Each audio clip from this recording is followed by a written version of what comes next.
اغتشاشگر رو باید به جای خودش نشاند. אבל זה לא מדע בדיוני. If we don't make a deal, then we'll find out whether or not he was right.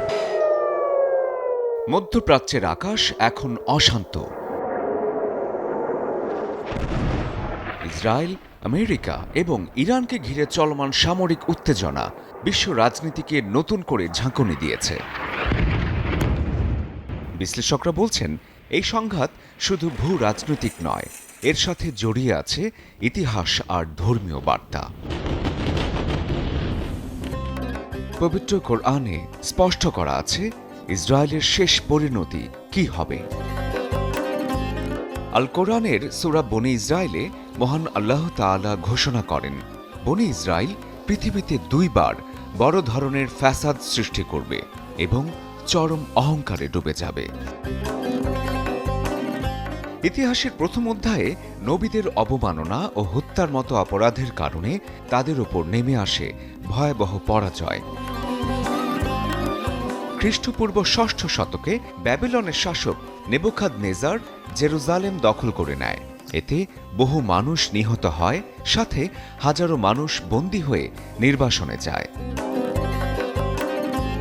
কিন্তু কোরআন জানায়, পরবর্তীতে আল্লাহ তাদের আবারও শক্তি, সম্পদ ও জনসংখ্যা বাড়ানোর সুযোগ দেন। এরপর ইতিহাসে আসে তাদের দ্বিতীয় বিপর্যয়। খ্রিস্টীয় ৭০ সালে রোমান জেনারেল টাইটাস জেরুজালেম আক্রমণ করে। ধ্বংস হয় সোলাইমানি মন্দির এবং তখন ইহুদিদের বড় একটি অংশ বায়তুল মুকাদ্দাস থেকে বিতাড়িত হয়। সূরা বনী ইসরায়েলে আরও সতর্ক করা হয়েছে, মানুষ সৎ হলে উপকার নিজের জন্য, আর অন্যায় করলে তার ফলও নিজের দিকেই ফিরে আসে। আজকের মধ্যপ্রাচ্যে তৈরি হচ্ছে নতুন সমীকরণ। ইরান তাদের দূরপাল্লার ক্ষেপণাস্ত্র, ড্রোন প্রযুক্তি এবং সামরিক সক্ষমতা বাড়িয়েছে বলে বিশ্লেষকদের ধারণা, যার ফলে সংঘাতের ভারসাম্য আগের মতো একপাক্ষিক নেই।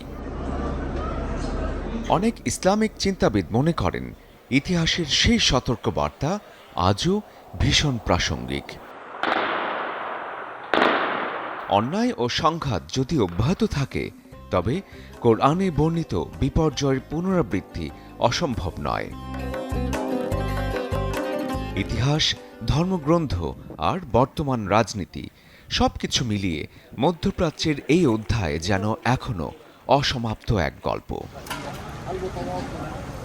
শরীফুল হক, চ্যানেল 24।